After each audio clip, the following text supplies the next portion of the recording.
Hi friends అందరికీ ఈరోజు మన స్పెషల్ రెసిపీ వచ్చేసి చికెన్ కర్రీ అండి. చాలా చాలా బాగుంటుంది చికెన్ కర్రీ. సింపుల్గా ఈ విధంగా ట్రై చేయండి.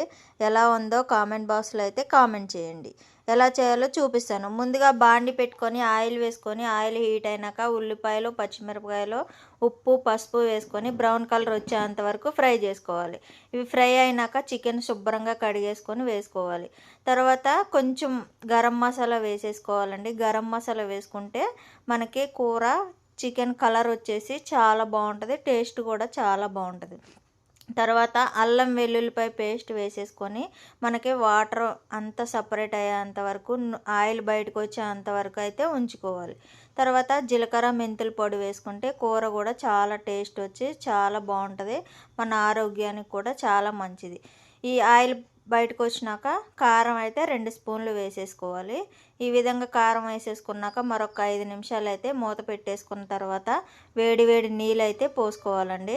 వేడి నీళ్ళు పోసుకుంటేనే కూర టేస్ట్ బాగుంటుంది. చన్నీళ్ళు పోసుకుంటే కూర చల్లగా అయిపోయి బాగోదు.